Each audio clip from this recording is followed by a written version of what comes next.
Hi guys, welcome back to the channel. I'm Aoife, I'm StudyClick's content manager. Today I'm here with Donica. Donica, do you want to tell us about yourself? Hi, I'm Donica O'Mahony. I'm a guidance counsellor in Loretto College, Stephen's Green, and I also run the Leaving Cert Guidance Instagram page. Cool, so if you're interested, we're going to be talking to Donica today about career guidance. He has loads of tips for us, so make sure you keep watching. I'm from Dublin. I didn't really have to decide where I wanted to go to college. For me, it was always going to be Dublin. I never really considered moving away from home, studying abroad. That was just not something that I ever really thought about. But for a lot of students, it's kind of something that they don't really have a choice in that situation. Like if they're living down the country, maybe they want to move to Dublin. Maybe even if you live in Dublin, maybe there's a course abroad that you want to do. Yeah, so Europe is becoming really, really popular among students kind of from outside of Dublin. So say, for example, we're in Laois today. A lot of students in Laois would actually find that it's cheaper to go and study in Europe than it would be to study in Dublin. So for example, if you went to the Netherlands, you're talking rent of approximately 450 a month. Where if you went to Dublin, you're talking closer to €1,000 a month. So the fees in the Netherlands would be cheaper than the fees in Ireland. You know, there's flights 3-4 times a day to the likes of Amsterdam. Courses in Europe, there's over 1,000 courses in Europe taught entirely through English, books in English, lectures in English, tests in English.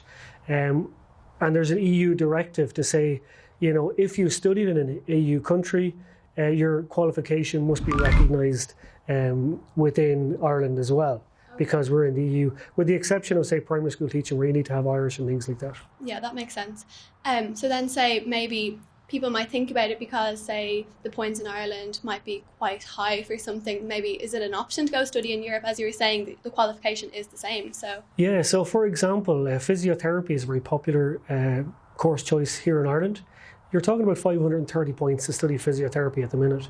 Now you could go to the Netherlands in a number of universities. There's 4 or 5 that offer physiotherapy through English, and the entry requirements you're talking about are 2 higher level subjects and 4 ordinary level subjects. So just to pass them? Just to pass them. Well, we're probably H5 maybe in the 2 higher, and then pass the ordinary. Much easier. But it's certainly not the 530 points that we're talking about here.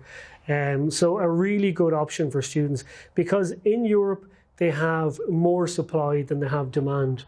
So they're very keen to get the likes of Irish, English, Scottish, Welsh, and even American students and Canadian students over to Europe to fill these places. Yeah, and then I suppose one thing that constantly pops up on the discussion forum is UNICAS. I think that's what it's called. That's how you apply, is it? Yeah, so a good friend of mine, Guy Flauk, runs UNICAS.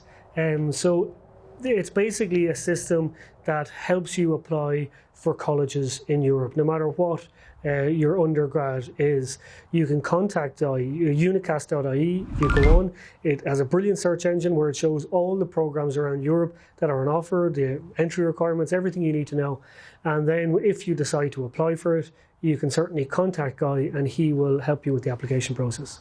Okay, cool. So then I suppose when it actually comes to studying abroad or even away from home, I suppose that's a big change for someone, like going from living with your family, going to school every day, kind of being close to home. Like moving away is a big deal. I suppose a lot of students mightn't even think about it because they might decide, I mightn't even like the course. Would you still recommend them to do it? Or yeah, it's a very personal choice and it's a very difficult choice to make. Some people would love the opportunity to leave home for a few years and to go and study. Some people might prefer to be closer to home and see mum and dad every evening, or brothers and sisters, or boyfriend, or whatever the case may be, and they might like to stick around. For courses, well, certain courses I suppose, like primary school teaching, I know, but you think like if you want to do primary school teaching, surely you'd put somewhere, even if you did have to move away from home, if it was your dream course, like maybe you think you should still put it down, even if you're kind of apprehensive about moving away from home. Yeah, again, it can be difficult, but with primary school teaching, you could do any level 8 degree and apply for a PME, which is a Professional Masters in Education, to become a primary school teacher.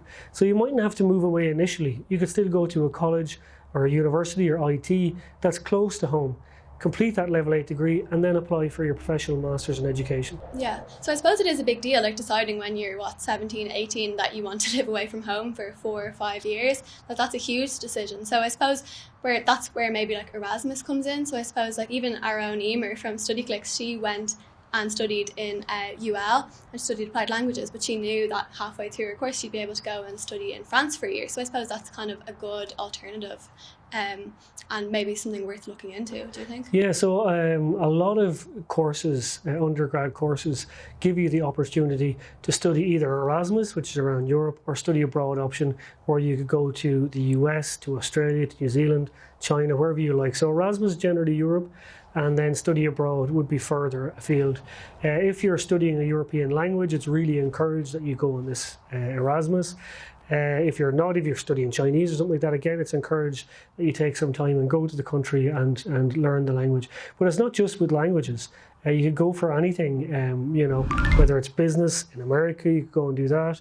Whether you wanted to study something in Australia and try it out for a year as part of your study abroad, absolutely. And it doesn't even have to be for an entire year. It can be for a semester. So it can be for a few months if you like, if you're not kind of keen on studying for an entire year abroad. Another one we see mentioned a lot, there is UniCAS, but there's also UCAS. That's obviously separate to studying in Europe? That's like studying in Northern Ireland, or? Yeah, so UCAS is studying in the UK. So UCAS is a bit like the CAO in that it's a central application system. So if you want to apply for England, Scotland, Wales and Northern Ireland, you apply through UCAS. Now it's a very different application to the CAO, so you would want to familiarise yourself with it. You'd also want to familiarise yourself with the fees within the different countries in the UK. For example, England and Wales is £9,250 a year for the tuition fees. Scotland is a lot cheaper. Northern Ireland, you're talking about £4,250. However, there's some brilliant courses within Northern Ireland that are actually free. They're Department of Health funded courses and will be free to Northern Ireland and Irish students.